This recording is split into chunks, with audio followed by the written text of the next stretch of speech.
Hello ವೀಕ್ಷಕರೇ, ಕಂದಾಯ ಇಲಾಖೆ ನೇಮಕಾತಿ ವತಿಯಿಂದ 1000 ಗ್ರಾಮ ಆಡಳಿತಾಧಿಕಾರಿ ನೇಮಕಾತಿಯನ್ನು ಏಪ್ರಿಲ್ 2024ರಲ್ಲಿ ಕರೆಯಲಾಗಿತ್ತು. ಸೊ ಅದು ಇವಾಗ ಬಂದುಬಿಟ್ಟು ಎಲ್ಲ ಪ್ರವರ್ಗದವರಿಗೆ 3 ವರ್ಷ ವಯೋಮಿತಿ ಸಡಿಲಿಕೆ ಮಾಡಿರುವ ಕಾರಣ 1000 ಗ್ರಾಮ ಆಡಳಿತಾಧಿಕಾರಿ ಹುದ್ದೆಗಳಿಗೆ ಮತ್ತೊಮ್ಮೆ ಅರ್ಜಿ ಸಲ್ಲಿಸಲು ಅವಕಾಶ ನೀಡಿದ್ದಾರೆ. ಎಲ್ಲ ವಿದ್ಯಾರ್ಥಿಗಳಿಗೆ ಇದೊಂದು ಸುವರ್ಣಾವಕಾಶ ಸಿಕ್ಕಾಗಿದೆ. ಸೊ ತಾವೆಲ್ಲರೂ ಕೂಡ ನೋಟಿಫಿಕೇಶನ್ ನೋಡಬಹುದು. ಕರ್ನಾಟಕ ಪರೀಕ್ಷಾ ಪ್ರಾಧಿಕಾರ ಕಂದಾಯ ಇಲಾಖೆಯಲ್ಲಿ ಖಾಲಿ ಇರುವ 1000 ಗ್ರಾಮ ಆಡಳಿತಾಧಿಕಾರಿ ಹುದ್ದೆಗಳ ನೇಮಕಾತಿಗೆ ಏಪ್ರಿಲ್ 2024ರಲ್ಲಿ ಅರ್ಜಿ ಆಹ್ವಾನಿಸಲಾಗಿತ್ತು ಅಂತ ಇದೀಗ ಹೇಳಿದೆ ತಾನು. ಇದೀಗ ರಾಜ್ಯ ಸರ್ಕಾರ ಗ್ರೂಪ್ ಬಿ ಅಥವಾ ಸಿ ಹುದ್ದೆಗಳ ವಯೋಮಿತಿಯನ್ನು ಎಲ್ಲ ಪ್ರವರ್ಗದವರಿಗೆ 3 ವರ್ಷ ವಯೋಮಿತಿ ಸಡಿಲಿಕೆಯನ್ನು ನೀಡಲಾಗಿರುವ ಕಾರಣ ಆದ್ದರಿಂದ 1000 ಗ್ರಾಮ ಆಡಳಿತಾಧಿಕಾರಿ ಹುದ್ದೆಗಳಿಗೆ ಅರ್ಜಿ ಸಲ್ಲಿಸಲು ಮತ್ತೊಮ್ಮೆ ಅರ್ಜಿ ಸಲ್ಲಿಸುವ ಅವಕಾಶವನ್ನು ಇವಾಗ ನೀಡಲಾಗಿದೆ. ಸೊ ದಿನಾಂಕ ಬಂದುಬಿಟ್ಟು ಸೆಪ್ಟೆಂಬರ್ 19, 2024ರಿಂದ 28 ಸೆಪ್ಟೆಂಬರ್ 2024ರವರೆಗೆ ಅರ್ಜಿ ಸಲ್ಲಿಸಬಹುದು ಅಂತ ಹೇಳಿದ್ದಾರೆ. ಇವಾಗ 28 ಸೆಪ್ಟೆಂಬರ್ ಕೊನೆಯ ದಿನಾಂಕ ತಮಗೆ ಅರ್ಜಿ ಸಲ್ಲಿಸಲು. ಮತ್ತು ಈ ಹುದ್ದೆಗಳ ನೇಮಕಾತಿಗೆ ಸಂಬಂಧಿಸಿದಂತೆ ಸ್ಪರ್ಧಾತ್ಮಕ ಪರೀಕ್ಷೆಯನ್ನು ಈ ಹಿಂದೆ ನಿಗದಿಪಡಿಸಿದ ದಿನಾಂಕದಂತೆ ನಡೆಸಲಾಗುತ್ತದೆ. ಇದೀಗ ತಾನೇ ಅವರು ಎಕ್ಸಾಮ್ ಡೇಟ್ ಕೂಡ ಬಿಟ್ಟಿದ್ದಾರೆ. ಆ ಎಕ್ಸಾಮ್ ಡೇಟ್ ಮುಖಾಂತರ ತಾವು ಎಕ್ಸಾಮ್ಗಳನ್ನು ನಡೆಸಲಾಗುತ್ತೆ. ಸೊ ಆ ಎಕ್ಸಾಮ್ ಡೇಟ್ ಕೂಡ ನಾನು ಈಗ ಜಸ್ಟ್ ಹೇಳ್ತೀನಿ. ಸೊ ವಿಡಿಯೋನ ತಪ್ಪದೆ ಪೂರ್ಣವಾಗಿ ಕೊನೆ ತನಕ ನೋಡಿ. ಸ್ಪರ್ಧಾತ್ಮಕ ಪರೀಕ್ಷೆ ದಿನಾಂಕದಲ್ಲಿ ಯಾವುದೇ ಬದಲಾವಣೆ ಇರುವುದಿಲ್ಲ. ಈ ಕುರಿತು ಅಧಿಕೃತ ಪ್ರಕಟಣೆಯನ್ನು ಕೂಡ ನೀಡಲಾಗುತ್ತದೆ ಅಂತ ಹೇಳಿದ್ದಾರೆ. ಸೊ ದಿನಾಂಕ 29 ಸೆಪ್ಟೆಂಬರ್ 2024ರಂದು ಕಡ್ಡಾಯ ಕನ್ನಡ ಮತ್ತು 27 ಅಕ್ಟೋಬರ್ 2024ರಂದು ಸ್ಪರ್ಧಾತ್ಮಕ ಪರೀಕ್ಷೆಯನ್ನು ನಡೆಸಲಾಗುತ್ತದೆ. ಸೊ ಹೆಚ್ಚಿನ ಮಾಹಿತಿಗೆ ಅಧಿಕೃತ ವೆಬ್ಸೈಟನ್ನು ಭೇಟಿ ನೀಡಿ ಅಂತ ಹೇಳಿದ್ದಾರೆ. ಸೊ ನಾನು ಅಧಿಕೃತ ಮಾಹಿತಿಗಾಗಿ ನಿಮಗೆ ನೋಟಿಫಿಕೇಶನನ್ನು ತೋರಿಸ್ತಾ ಇದ್ದೀನಿ. ಸೊ ತಾವು ಇಲ್ಲಿ ಬಂದುಬಿಟ್ಟು ಇವಾಗ ನೋಡ್ಬೋದು. ಕರ್ನಾಟಕ ಪರೀಕ್ಷಾ ಪ್ರಾಧಿಕಾರ ವತಿಯಿಂದ ಕರ್ನಾಟಕ ಸರ್ಕಾರದ ಆದೇಶ ಸಂಖ್ಯೆ 166 ಅಂತ ಹೇಳಿದ್ದಾರೆ.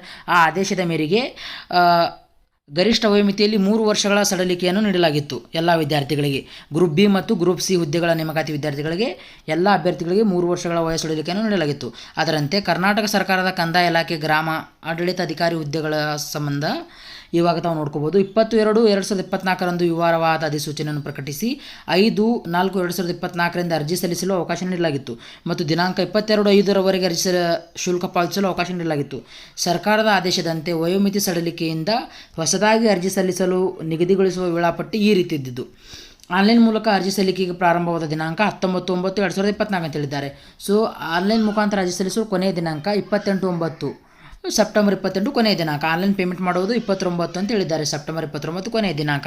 ಸೊ ಬಂದುಬಿಟ್ಟು ಎಕ್ಸಾಮ್ ಯಾವ ರೀತಿ ಇದ್ದಿರುತ್ತೆ ಅಂತ ನೋಡ್ಕೊಳ್ಳಿ. ಯಾವ್ಯಾವ ಹುದ್ದೆಗಳಿಗೆ ಯಾವ್ಯಾವ ರೀತಿ ಎಕ್ಸಾಮ್ಗಳು ಇದ್ದಿರುತ್ತೆ ಅಂತೇಳಿ. ಕರ್ನಾಟಕ ಪರೀಕ್ಷಾ ಪ್ರಾಧಿಕಾರ ನಡೆಸುವ ಸ್ಪರ್ಧಾತ್ಮಕ ಪರೀಕ್ಷೆಗಳ ಪರೀಕ್ಷಾ ವೇಳಾಪಟ್ಟಿ ಅಂತ ಹೇಳಿದ್ದಾರೆ. ಪೊಲೀಸ್ ಇಲಾಖೆಯವರು ಈಗ PSI 402 ಹುದ್ದೆಗಳಿಗೋಸ್ಕರ ಎಕ್ಸಾಮ್ ನಡೆಸ್ತಾ ಇದ್ದಾರೆ. ಸೊ ಎಕ್ಸಾಮ್ ಡೇಟ್ ಬಂದುಬಿಟ್ಟು 3/10/2024 ಗುರುವಾರ ದಿನ.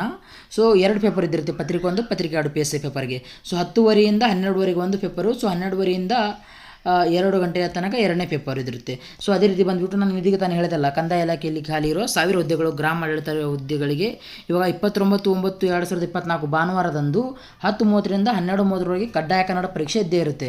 ಸೊ ಎಲ್ಲರೂ ತಪ್ಪದೇ ಆ ಪರೀಕ್ಷೆಗೆ ಹಾಜರಾಗಿ. ಈ ಪರೀಕ್ಷೆ ಹಾಜರಾಗಿ ಅರ್ಹತೆಗೊಳಿಸಿದ್ದಲ್ಲಿ ಮಾತ್ರ ಮುಖ್ಯ ಪರೀಕ್ಷೆಯಲ್ಲಿ ಬರೆಯಲು ಅವಕಾಶ ನೀಡಲಾಗುವುದು ಅಂತ ಹೇಳಿದ್ದಾರೆ. ಸೊ ಕಡ್ಡಾಯ ಕನ್ನಡ ಪರೀಕ್ಷೆ ಪಾಸಾದವರಿಗೆ ಮಾತ್ರ ಮುಂದಿನ ಪರೀಕ್ಷೆ ಬರೆಯಲು ಅವಕಾಶ ನೀಡಲಾಗುತ್ತೆ. ಸೊ ಈಗ GTCಯ ವಿವಿಧ ಹುದ್ದೆಗಳು, ಆ ಹುದ್ದೆಗಳು ಬಂದುಬಿಟ್ಟು 26/10/2024 ಶನಿವಾರದಂದು 2 ಗಂಟೆ 30 ನಿಮಿಷದಿಂದ 4 ಗಂಟೆ 30 ನಿಮಿಷದವರೆಗೆ ಕಡ್ಡಾಯ ಕನ್ನಡ ಪರೀಕ್ಷೆ ಇದ್ದಿರುತ್ತೆ. ಇದರೊಳಗೂ ಕೂಡ ಹಾಗೆ ವಯೋಮಿತಿ ಸಡಿಲಿಕೆಯಿಂದ ಹೊಸದಾಗಿ ಅರ್ಜಿ ಸಲ್ಲಿಸುವ ಅಭ್ಯರ್ಥಿಗೆ ಮಾತ್ರ ಅವತ್ತಿನ ದಿವಸ ಬರಲಿಕ್ಕೆ ಅವಕಾಶ ನೀಡಿರ್ತಾರೆ ಅಂತ ಹೇಳಿದ್ದಾರೆ. ಕಂದಾಯ ಇಲಾಖೆಯಲ್ಲಿ ಗ್ರಾಮ ಆಡಳಿತಾಧಿಕಾರಿ ಹುದ್ದೆಗಳಿಗೆ 27/10/2024 ಭಾನುವಾರದಂದು ಅವು 2 ಎಕ್ಸಾಮ್ ಇದ್ದಿರುತ್ತೆ. 10:30ರಿಂದ 12:00ವರೆಗೆ ಫಸ್ಟ್ ಪೇಪರು, ಸೆಕೆಂಡ್ ಪೇಪರ್ 2:30ರಿಂದ 4:00 ಅಂತ ಹೇಳಿದ್ದಾರೆ. ಇದು ಅದೇ 1000 ಗ್ರಾಮ ಆಡಳಿತಾಧಿಕಾರಿ ಹುದ್ದೆಗಳಿಗೆ ಇವೆಲ್ಲ ಪೇಪರ್ ಇದ್ದಿದ್ದು. ಸೊ ಇದು ಬಂದುಬಿಟ್ಟು ಕಡ್ಡಾಯ ಕನ್ನಡ ಪಾಸಾದವರು ಇಲ್ಲಿ ಪೇಪರ್ಗಳನ್ನು ಬರೀಬೇಕು. ಸೊ ಅವರಿಗೆ 2 ಪೇಪರ್ ಇದ್ದಿರುತ್ತೆ. ಆ ಪೇಪರ್ಗಳನ್ನು ಬರೆದು ತಾವು ಎಲಿಜಿಬಲ್ ಆದರೆ ಸೆಲೆಕ್ಷನ್ ಆಗ್ತೀರಿ. ಈಗಾಗಲೇ ಗ್ರಾಮ ಆಡಳಿತಾಧಿಕಾರಿ ಹುದ್ದೆಗೆ ಅರ್ಜಿ ಸಲ್ಲಿಸಿರುವ ದಿನಾಂಕ 29/9/2024ರಂದು ನಡೆಯುವ ಕಡ್ಡಾಯ ಕನ್ನಡ ಪರೀಕ್ಷೆಗೆ ಹಾಜರಾತಿ ಅರ್ಹತಾ ಅಂಕ ಗಳಿಸಿದವರಿಗೆ ಮಾತ್ರ ದಿನಾಂಕ 27/10/2024ರಂದು ನಡೆಯುವ ಸ್ಪರ್ಧಾತ್ಮಕ ಪರೀಕ್ಷೆಗೆ ಹಾಜರಾಗಲು ಅವಕಾಶ ನೀಡಲಾಗುತ್ತದೆ ಅಂತೇಳಿ ಇದು ಒಂದು ಅವರು ನೋಟಿಫಿಕೇಷನನ್ನು ತಮಗೆ ಕಳಿಸಿದ್ದಾರೆ. ಸೊ ಕಂಪಲ್ಸರಿ ಆಗಿತ್ತು ಕಡ್ಡಾಯ ಕನ್ನಡ ಪತ್ರಿಕೆಯಲ್ಲಿ ಪಾಸಾಗಿರಬೇಕು. ಎಲ್ಲರಿಗೂ ಆಲ್ ದ ಬೆಸ್ಟ್ ಅಂತ ಹೇಳ್ತೀನಿ. ಸೊ ಇದೇ ರೀತಿ ಬಂದುಬಿಟ್ಟು ಜಾಬ್ಸ್ ಅಥವಾ ಗೌರ್ಮೆಂಟ್ ಸ್ಕೀಮ್ಸ್ಗಳ ಬಗ್ಗೆ ಮಾಹಿತಿಗೋಸ್ಕರ ನಮ್ಮ ಚಾನಲನ್ನು ಸಬ್ಸ್ಕ್ರೈಬ್ ಮಾಡ್ಕೊಳ್ಬೋದು. ಅದೇ ರೀತಿ ಬೆಲ್ ನೋಟಿಫಿಕೇಷನ್ ಆನ್ ಮಾಡಿ ಇಟ್ಕೊಳ್ಳಿ. ಧನ್ಯವಾದಗಳು.